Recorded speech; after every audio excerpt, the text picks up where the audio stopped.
नमस्कार बच्चों, स्वागत है आप सभी का आपके अपने ऑनलाइन संस्थान परीक्षा प्लस में। एक बहुत ही बेहतरीन वीडियो आप सभी के लिए दोबारा लेके आया हूं और ये वीडियो है आरआरबी टेक्नीशियन के ग्रेड 1 वाले बच्चों के लिए। बहुत ज्यादा डिमांड थी, बहुत ज्यादा डाउट्स थे, लेकिन मैंने सारे डाउट्स को इकट्ठा करके सारी प्रॉब्लम को आपको सॉल्व करने के लिए ये सेशन बना रहा हूं। अगर आप चैनल पे नए हो, चैनल को सब्सक्राइब अवश्य कर लीजिएगा और आपका जो भरपूर प्यार मिल रहा है इसे ऐसे बनाए रहिएगा।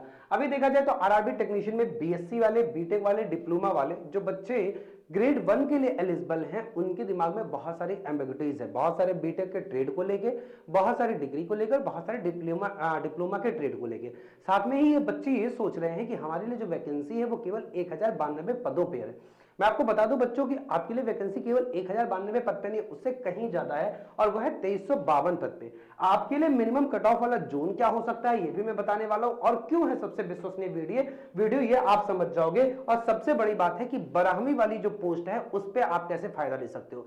टेक्नीशियन ग्रेड 3 के लिए चल रहा है, ग्रेड 1 के लिए नहीं है। मैं पहले बता दे रहा हूं, ग्रेड 3 के लिए बैच चल रहा है, अभी ऑफर में चल रहा है, मात्र 299 में बहुत बेहतरीन बैच चल रहा है। इससे आप जुड़ सकते हो, परीक्षा प्लस ऐप से जुड़ सकते हो। और अब आते हैं हम लोग, ये वीडियो स्टार्ट करते हैं बहुत बेहतरीन तरीके से। आप देख रहे होगे कि जो फॉर्म की क्लोजिंग डेट है वो आपकी कितनी है, 8/4 है। और यहां पे अगर देखा जाए तो मैं ग्रेड 1 वाले के लिए बात कर रहा हूं जो लेवल 5 का है।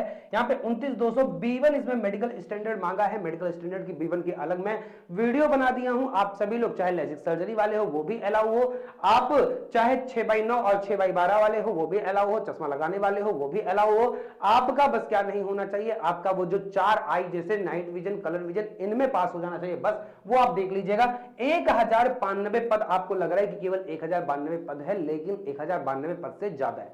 सबसे पहले मैं ये बोलूंगा कि 1092 पद से क्यों ज्यादा है आपके लिए। देखिए, जितने भी आप सबसे पहले की डिग्री वाले हो, चाहे डिप्लोमा वाले हो, चाहे फिर आप बीटेक वाले हो, आपके लिए ग्रेड 1 के लिए तो फॉर्म भर ही सकते हो। लेकिन आरआरबी ने बोला है कि आप अलग अलग पे लेवल पे, अलग अलग जोन से भी फॉर्म भर सकते हो और अलग अलग पे लेवल पे फॉर्म भर सकते हो। मतलब कि आप ग्रेड 1 के लिए भी भर सकते हो और ग्रेड 3 में जो 12th पीसीएम वाला है, ग्रेड 3 में जो 12th वाला है पीसीएम वाला, इसमें भी आप फॉर्म भर सकते हो। क्योंकि मुझे पता है जो भी इंजीनियरिंग करता है बच्चा, जो भी डिप्लोमा करता है बच्चा, या फिर जो भी फिजिक्स से बीएससी किया होता है, वो क्या होता है, वो कहीं ना कहीं 12th में फिजिक्स और मैथ्स लिया होता है, तो वो इसके लिए भी एलिजिबल है। उसकी जानकारी मैं अभी दे रहा हूं। सबसे पहले आप ये देखोगे, बहुत सारे बच्चे इसलिए कंफ्यूज हैं कि सर यहां पे जो बीटेक वाले हैं, क्या मैकेनिकल वाले, क्या सिविल वाले, क्या इलेक्ट्रिकल वाले एलिजिबल है कि नहीं।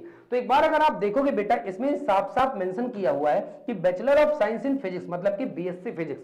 बीएससी फिजिक्स में ऑनर्स होना चाहिए, या फिर आप 3 साल फिजिक्स जिस भी स्ट्रीम से किए हो, 3 साल अगर आपका विषय क्या है फिजिक्स है, तो आप फॉर्म भर सकते हो, अन्यथा नहीं भर सकते हो। इसके बाद इलेक्ट्रॉनिक्स, अगर आप बीटेक कहां से किए हो, अगर आप ईसी बैच, इलेक्ट्रॉनिक्स कम्युनिकेशन जो होता है, ईसी आपका कोड जो है आप देखोगे अपने मार्कशीट पे, डिग्री पे, तो ईसी है, मतलब इलेक्ट्रॉनिक्स है, इलेक्ट्रॉनिक्स कम्युनिकेशन है, या फिर आपका सीएस है कंप्यूटर साइंस, या फिर आपका आईटी है, या फिर आपका इंफॉर्मेशन टेक्नोलॉजी भाई आईटी, या फिर इंस्ट्रूमेंटेशन है, तो आप क्या कर सकते हो, भर सकते हो, या इसका कंबाइन वाला भर सकते हो। अब कंबाइन वाला मतलब ये कि ईसी में जैसे इलेक्ट्रिकल एंड इलेक्ट्रॉनिक्स कम्युनिकेशन होता है, ईईई होता है, ये वाले बच्चे क्या कर सकते हैं, भर सकते हैं। कोर इलेक्ट्रिकल वाले बच्चे नहीं भर सकते हैं, मैकेनिकल वाले बिल्कुल नहीं भर सकते हैं, और आपका सिविल वाले बच्चे भी बिल्कुल नहीं भर सकते हैं। तो इन पदों के लिए है, और इसी का कॉम्बिनेशन आपका क्या होना चाहिए, ग्रेजुएशन, या इन्हीं का कॉम्बिनेशन क्या होना चाहिए, डिप्लोमा। तो आप क्या कर सकते हो, आप इसके लिए फॉर्म आवेदन कर सकते हो। तो ये बहुत बड़ा प्रश्न जो आपका था उसका उत्तर आपको मिल गया। अब आते हैं कि आपके वैकेंसीज की बात करते हैं और आपके लिए सेफ जोन की बात करते हैं। तो यहां पे देखा जाए टोटल, अगर मैं यहां पे ज्यादा से कम की तरफ एक मैं पूरा आपके लिए टेबल बनाया हूं। ये आपका 1092 पदों पे टोटल जो वैकेंसी है ग्रेड 1 वाले बच्चों के लिए, जो मुंबई में सबसे ज्यादा है, प्रयागराज में फिर 86, सिकंदराबाद में 76 है, अहमदाबाद में 74 है। और दूसरी बात, अगर मैं यहां पे 12th पीसीएम वालों की बात करूं, उसकी मैंने वीडियो अलग से बनाई है, इसी वीडियो में उसकी लिंक भी लगी हुई है, आप उसे डिटेल से अच्छे से देख लीजिएगा। इसमें मैं फिर से बताऊंगा तो एक्स्ट्रा टाइम उसमें जाएगा, इस कारण से मैं बता नहीं रहा हूं। तो ये अगर देखा जाए तो ये वैकेंसीज आपकी 1092 पर जो ग्रेड 1 के लिए, बाकी जो पीसीएम है इसे 1260 वैकेंसी, इसके लिए भी आप एलिजिबल हो, और उसका मैंने सेफ जोन बता भी रखा है। इसमें अगर देखा जाए तो बच्चे पूछ रहे सर हम कहां से फॉर्म भर दे। देखो बेटा, मैं हमेशा बोलूंगा कि मैंने उन पदों पे सेफ जोन आपको बता दिया जहां पे वैकेंसी बहुत ज्यादा थी। यहां पे अगर आप ग्रेड 1 में देखोगे तो सब में लगभग बहुत कम पद है, केवल ऊपर के 3-4 जोन ऐसे हैं जहां पे क्या है वैकेंसीज फिर भी 100 के आंकड़े में दिख रहे हैं या 70-75 के ऊपर दिख रहे हैं। मैंने येलो पट्टी दिखाया 59, मतलब 59-57 के नीचे ये वाले जो पद हैं ये थोड़ा सा रेड जोन में आएंगे। इनकी कट ऑफ कोई ज्यादा जाने से रोक ही नहीं सकता है। इसका मतलब कि आपको आज ही से बहुत दम लगा के मेहनत करना है, बहुत अच्छे से मेहनत करना है ताकि आप उस कंपटीशन को बीट कर पाओ। अब यहाँ पे जोन वाले क्या इन्हें बिना पढ़े सिलेक्शन हो जाएगा? ऐसा नहीं हो सकता। ऑलरेडी आपके पास केवल 1092 पद हैं और बीटेक डिप्लोमा और आपके लिए 3 अलग अलग, क्योंकि जब हम आईटीआई की बात करते हैं तो आप सिंगल ट्रेड फाइट करता है, जबकि आप में बीटेक वाले भी, डिप्लोमा वाले भी और साथ में जो बीएससी वाले हैं वो तीनों ही इन्हीं पद के लिए फाइट करोगे और साथ में सॉरी 12th पीसीएम वाले के लिए फाइट करोगे। तो आप सबके लिए कंपटीशन बहुत ज्यादा है और मैक्सिमम जो पद है 106 है। इस कारण से कट ऑफ तो हाई जानी है, तो सेफ जोन का कोई बहुत बड़ा लोचा नहीं है। अभी आप देखो, इसे मैं मैप के माध्यम से समझाने का प्रयास करूं तो सबसे ज्यादा है मुंबई, ये आता है आपका मुंबई। मुंबई में लगभग 106 पद है। उसके बाद सिकंदराबाद, यहां पे आता है आपका सिकंदराबाद। प्रयागराज यहाँ पे दूसरे नंबर पे है 86 पे। तो ये इलाहाबाद, यहाँ पे इसे देखा जाए तो ये 86 यहाँ पे है और तीसरे पे आता है सिकंदराबाद, मतलब कि 76 यहाँ पे है। अहमदाबाद की भी बात किया जाए तो अहमदाबाद में 74 पद यहाँ पे है। और अगर हम लोग गोरखपुर की बात करें तो गोरखपुर आपका 59। ये गोरखपुर एकमात्र ऐसा इस वैकेंसी, एकमात्र ऐसी वैकेंसी ग्रेड 1 में जिसमें गोरखपुर का भी नाम आया है जो टॉप 5 में है। इसका मतलब ये अगर आप डिस्ट्रीब्यूशन देखोगे तो हर जोन में लगभग क्या है डिस्ट्रीब्यूशन ठीक ठाक है। आप चंडीगढ़ वगैरह में देखोगे तो इतना कम भी नहीं है, नीचे आओगे तो चंडीगढ़ भी मिल जाएगा। चेन्नई वगैरह में देखोगे तो चेन्नई में भी 48 पर यहाँ पे है। अगर सबके रिस्पेक्ट में देखा जाए तो बहुत कम चेन्नई में भी नहीं है। कोलकाता में भी अगर देखा जाए तो 54 यहाँ पे कोलकाता भी मिल जाएगा और अजमेर में भी 57 आपको मिल जाएगा। मतलब आप ये बोल सकते हो कि सारे के सारे जोन इवनली डिस्ट्रीब्यूटेड हैं। तो मेरा सुझाव आपको यह है कि आप अपने जोन के डिस्टेंस के हिसाब से क्या कर दो, इसमें फॉर्म भर दो। इसमें कोई एक जोन में भरोगे तो निश्चित रूप से उसका कट ऑफ और ज्यादा बढ़ जाएगा।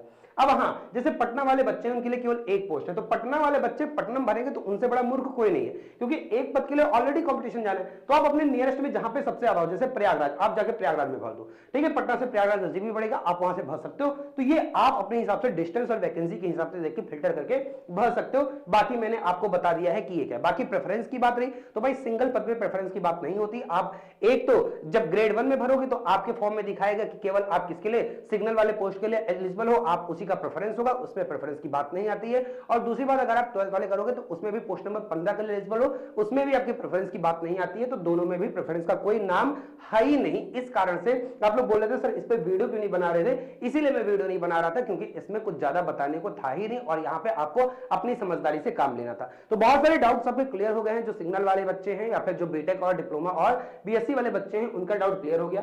ये आपका क्या है, ये आपका सिलेबस है, रिक्रूटमेंट प्रोसेस है। और आपके सीवीटी में देखा जाए तो इस प्रकार से आपका बेसिक साइंस एंड इंजीनियरिंग ये पार्ट बिल्कुल अलग है और इसका जो सिलेबस है, इसका सिलेबस अगर देखा जाए तो बेसिक साइंस एंड इंजीनियरिंग का सिलेबस यहां पे लिखा हुआ है और यहीं पे सबसे ज्यादा बच्चे कंफ्यूज हैं।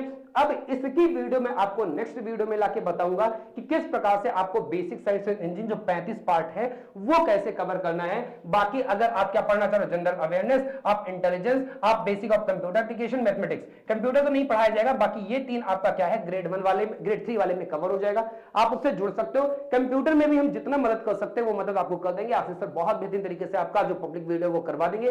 बाकी बेसिक साइंस एंड इंजीनियरिंग की मैं आपको अलग से छोटी छोटी वीडियो सारे कॉन्सेप्ट क्लियर कर दूंगा, इस बात का प्रॉमिस है। उसका अलग से मैं कोई बैच लेके नहीं आ रहा हूं, केवल ग्रेड 3 के लिए बैच है। इसके अतिरिक्त यदि आपके लिए आपका कोई भी डाउट है, कोई भी क्वेश्चन है तो आप मुझसे कमेंट बॉक्स में पूछ सकते हैं। आपके एक एक प्रश्नों का जवाब दिया जाएगा और चैनल पे जैसे प्यार दे रहे ऐसे लाइक और सब्सक्राइब करते रहिए। मैं आपके लिए दिन रात मेहनत करने के लिए तैयार हूं। आप बस अपना अप्रेजल थम्स अप करके और चैनल को सब्सक्राइब करते दिखाते रहिए। फिर मिलेंगे। धन्यवाद सभी का।